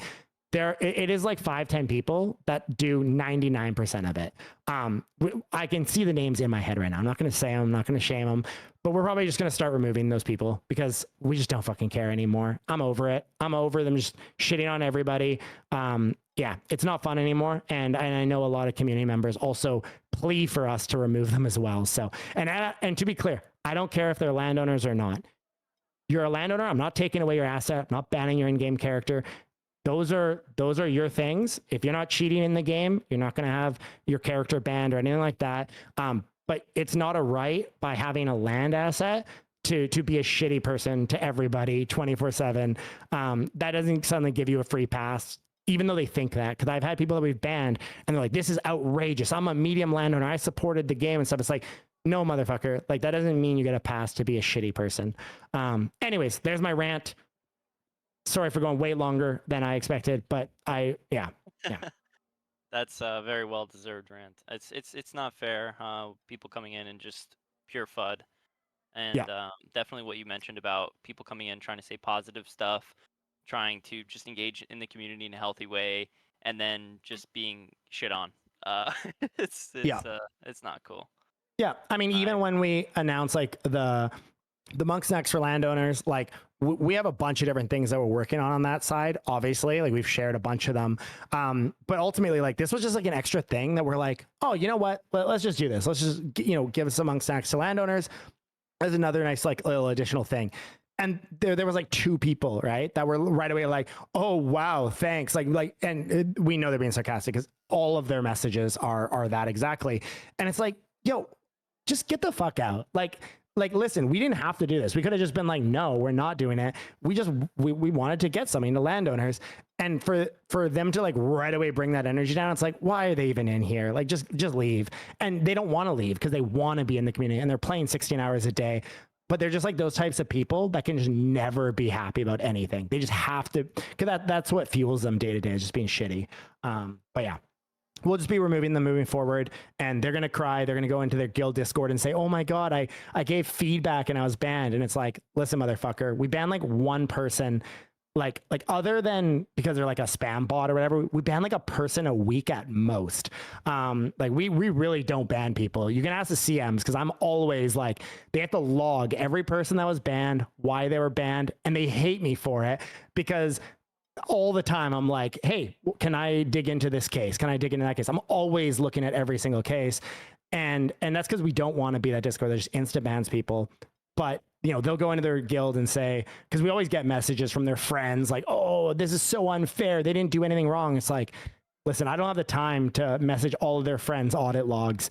And we're just not gonna care anymore. We're just gonna be like, see ya, we don't care. 2 days later, whatever.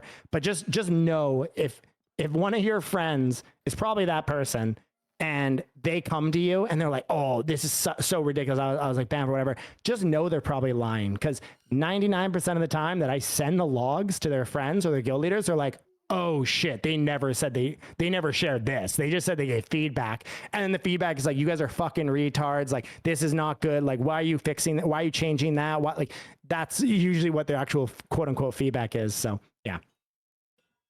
Yeah.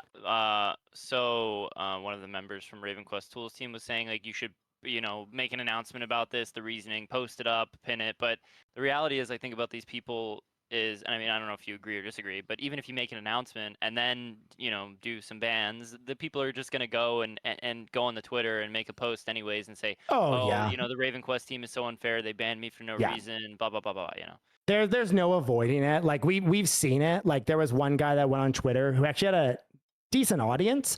They get like a couple thousand followers and only following a couple hundred. So like he actually, someone that people follow, and he did this big post. And so I literally just took the audit log of what he said and just posted it. And I'm like, this is like fucking insane. Cause like the way he shares it is like, they're just banning anyone who doesn't like everything they do. And it's like, no, that's not what happened. Like you were like being incredibly racist to like one of our CMs. Like it's usually much deeper than what they share. And so, and it's also just going to be that, like obviously that we deal with, but it's also just going to be people that are just, 1,800 messages, 6 of them were not negative. And it's like, you know what? They don't need to be in the community anymore. They can go DM their friends like about everything. They don't need to be in here. So yeah, we just want a more fun community because we have so many fucking adventures that are just incredible. And they're literally scared to talk sometimes because they're like, if I say anything positive, I'm gonna get shit on by these same people. They're gonna clown react to me, all that. And it's like always the same people. Like if you go through like somebody clown reacting on every single person that's positive, it'll be like them and 2 others that do it every single day. And it's like, fuck these guys, like get out of here. So yeah. Yeah, well, There you go. just remember, Niter, you know, a lot of the core loves you. You know, when I first joined this project and I attended a few AMAs, like you were one of the big reasons that I kind of stuck around. Like one of the things Thank you. that one of the things that we miss here in the Web3 space is like genuine people and like CEOs, people like you who actually like are engaged with the community, who are gamers, Yeah. people who like understand things on a deeper level. So, anyways, I think you No, know, I appreciate you saying that. Thank you. Channeling good vibes to you, my friend. Channeling good vibes to you, brother. Appreciate it. Appreciate I it. think having the space, just to talk openly like here and we did on this previous Wednesday and stuff. Like, I think it's just a good way, one, to get all that out, but two, also to hopefully and I hope for you and the team to recognize like there's a lot of good and negative. Oh, can there be definitely is. constructive. Oh, And, I it's so gotta easy be. to focus on the negative. I know. And I tell our CMs this all the time. And I tell our team this all the time. I'm like, hey guys, like you can go in our Discord, and Reddit's the worst for this. I hate Reddit because of that. But like you can go, we don't have a Reddit to be clear, but just I have experience with Reddit. And like you can go in the Discord and see like a bunch of people complaining about stuff. And then it's also important to take a step back and be like, what about the thousands of players that are just vibing and just having fun? And I think Epic Games, the Epic Games rating for us was really like kind of therapeutic to remember like the average new person coming in the game is like, this game's fucking awesome. This is so much fun. And it's important to remember that in the sea sometimes of people that just want to complain about everything, right? They can have a perfect experience 99% of the day and then have one bug or crash or something and be like, oh my God, everything fucking sucks. And it's like, hey man, like we're sorry. We're going to work on fixing it. But at the same time, like, you know, there's no such thing as a perfect game or a bug-free game. And we always strive towards that, but we'll never achieve it. It's, you know, it's the holy grail for a game developer. But ultimately we know that for every one person that's crying about something in the Discord, we know there's 1,000 other people that are just playing and having a good time. And also, like, if you look at the amount of people that talk in Discord versus play the game, like it is a small fraction, right? And it's always going to be the most hardcore audience, and that's great. And that's why we want to engage in the Discord all the time. But we also need to remember that like there's 100 people here listening to this roundtable. There's many, many more just playing right now that don't even know this roundtable is going on, right? So no, unfortunately, there's not a way to pay to level up faster. Sorry, Nico. Yeah, well, I was actually gonna answer. It's funny that he asked that. You were just like making a joke about spending 1 million silver and then increasing all your stats by 1. But if you come over here to the cooking area, it's not really a direct way to level up faster, but you can buy tea. That's gonna give you like massive XP boost. And milk that's teas. just straight silver. Yeah, you could just RMT some silver and then. Does anyone know where the milk tea name came from? I want to see if there's any true MMO players here. Where did milk tea come from? That's a good question. I don't know. Oh, arena lobby's open? Oh. Oh shit! Better hurry. No, not WoW. Does no one know? Not Ragnarok. I mean, they might have milk tea, but the design of milk tea increases your experience. That was me paying a little homage to an MMO that I love. No one's getting it. That's crazy. It's not like a fantasy. The old school Final Fantasy. No. RavenQuest. I can't believe this. No, this isn't even a small MMO. It's from BDO. It's from Black Day. Someone got it right before I said it. But yes, it's from BDO. I crafted way too many fucking milk teas. Well, that explains why I didn't know. That's the one big MMO I didn't play, so I was like, fun MMO, but you definitely have to dedicate your life to it. I was the number 5 cook in the world on BDO, but when it came out, I literally like just didn't do anything but play BDO for like 3 weeks straight. And then I was like literally just nonstop playing. And all I did was cook because I was like, I'm going to be on the fucking leaderboard. Not that there's any rewards for it, but just, whatever, for fun. And then I had a moment where I'm like, I cannot keep doing this. And because I have a fucking company to run. But hey, one day I'm going to be just like you guys. I'm going to be playing RavenQuest 16 hours a fucking day, okay? As soon as I can find someone to do my job. Oh yeah. Then I we're gonna played find Tibia. you and plunder. We're gonna hunt you down, Niter. The day I see you in Best believe town at a higher level is the day I'll be happy. Yeah, I played Tibia for quite a few years, like very on and off. It was always like my home MMO, I guess, growing up. Like I would always come back to it, even though I'd play other MMOs as well. But I played it. That was actually the first MMO I ever played. It was I would have been 8 years old. So like 25 years ago. I was like literally when Tibia was like very, very new. Oh no, I would have been 9, I think. It was I think I was 9. Yeah, it was year 2000. So yeah, and it came out in 1997. So I started playing Tibia 3 years after it came out. And I played it for many years. I played until like after 8.6. So I was there with like the wand changes and all that kind of stuff and ruins and stuff.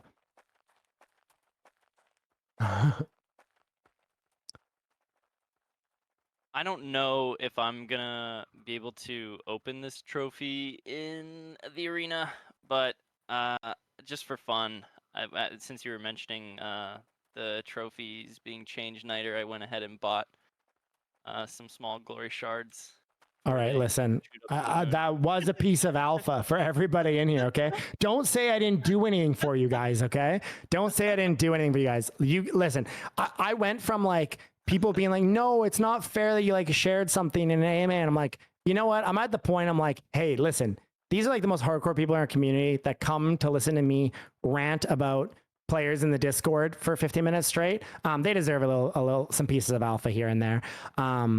That's right. That's right. I honestly, it's funny because I was already planning on doing this anyways, and just like buying one trophy, like roll just for fun. There you And go. you brought up, and I was like, okay, perfect. But anyways, I'm gonna do a little giveaway just for fun. Oh, that's nice of you. Silver, just to anybody who can guess what trophy I'm gonna roll. I don't know. If nobody guesses it, I don't really know what to do because it's kind of hard to guess. There's a lot of trophies. But yeah, put your guesses in the chat, guys, and then I'll try to crack it open. Hopefully, I can open it in the arena. The easiest way, if you want to for sure get one, is just the closest who's alphabetical to it, because they're all alphabetical. Or you should roll it first, and then the first person to guess it. So like roll it and then let them start saying it. And then the first person to guess it, because otherwise people are gonna say like 10 guesses in the chat, and it'll be hard to pick who is. Yeah, just my idea. Got a bunch of guesses. Anyways, listen, I'm gonna let you do that. I'm gonna hop off. I appreciate all the other like panelists here who basically didn't get to speak because I was rambling and hung out for 2 hours. I love that you guys do shows like this. I'm really glad you guys are doing it again. I'm going to be much more involved in this kind of stuff, so I would love to keep joining in on them. I love doing this kind of stuff, and also getting questions from you guys is really sick, just like actually in voice and stuff. But to everyone who did show up, whether people on like the panel or just in the community, you guys are like the most special pieces of our community, and we appreciate the fuck out of you. That's why I like to hop into these, to make sure you guys feel heard and get direct answers from me. But ultimately, like, Quest 2.0 ecosystem has done everything we hoped for and more. And you guys are going to see us start to be able to cook now because of it. We really haven't activated anything yet from it. But this is such a stronger model that we were so scared to do. And we're so fucking glad we did it, because it has just completely opened the doors for us.